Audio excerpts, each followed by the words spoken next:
Bizim Gaziantep'in genel kültürü zaten yağmur yere düşmezse balık yemezler. Yağışların olması bizim Gaziantep halkı için aslında çok iyi. Balık yiyorlar en azından. Yani sağlıklı bir tabii yağışların bize bayağı bir faydası oldu. Şu an memnunuz. Haliyle balık sezonu kışın oluyor. Yazın hiç satışımız yoktur. Ama yazında yine satışlarımız eskiye nazaran balık kültürü bayağı bir gelişti yani. Tercih edilen hamsi var, istavrit var. İşte ızgara mevsim balığı olarak levrek çupra iniyor.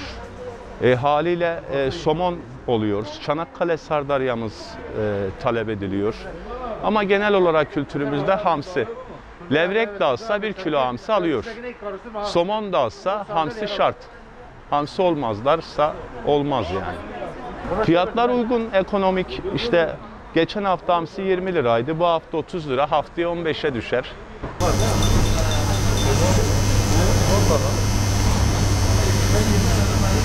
Balık özellikle yani kışın sofralarımızın vazgeçilmez bir parçası olarak görüyoruz. Yani gerek vitamin yönünden gerek yani balığın faydaları çoktur. Ta ki anne karnındaki çocuğa gelişmesinde dahi balığın önemli rolleri vardır.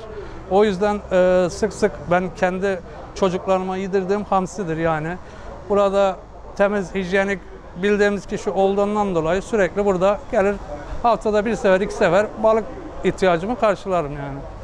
Sağlık için bol bol balık tüketmemiz lazımdır yani. Demin ki söylediğim gibi anne karnındaki çocuğa dahi gelişiminde, beyninde balığın faydaları olduğunu takip ederim.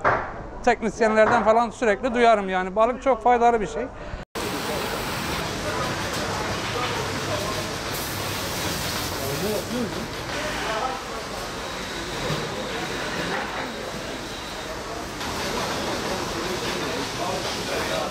Gaziantep'te yağışlar olduğu sürece balık satışları çok hızlı bir şekilde devam ediyor. Balık fiyatlarımız şu anda çok uygundur. Herkesin balık yemesini tavsiye ediyoruz. Yani şu özellikle salgın günlerinde koronaya karşı bağışıklık sistemini güçlendiren balıktır. Yani haftada en az 2 sefer balık yemesi şarttır her evin, her insanın, her bireyin.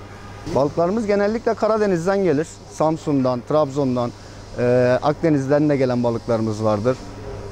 Yani günlük ve taze getirmeye gayret gösteriyoruz. Gaziantep halkı özellikle Karadeniz hamsisi, Karadeniz levreği, Karadeniz çuprası, barbun, mercan, turna bunlara çok rağbet gösteriyor. Ama şu anda en ağır giden balıklarımız yani en hızlı giden balıklar Karadeniz hamsisi ve palamuttur.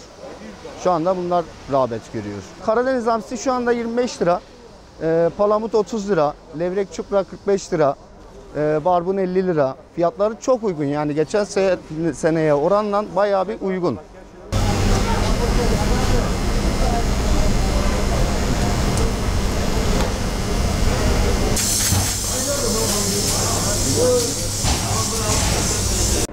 Havaların soğumasıyla birlikte balık satışlarımız arttı. Milletimiz balığa rağbet gösteriyor. Bilindiği üzere havalar soğuyunca balığa talep daha da çok artıyor. Çünkü sıcak havalarda fazla tercih edilmiyor balık. Pandemi dönemi olduğu için balık satışları %50 arttı. Halkımız balığa rağbet gösteriyor, sağlıklı olduğu için. Balığımız günlük geliyor Antep'e. Samsun'dan, İzmir'den, İstanbul'dan taze şekilde ulaşıyor balık pazarına. Halkımız da taze olduğu için balığa rağbet gösteriyor. Dediğim gibi havadan da soğuk olması, yağmurun da yağmasıyla birlikte balık satışları 2 katına çıktı. Memnunuz işlerimizden, işlerimiz güzel çok şükür. Balıklarımız satılıyor.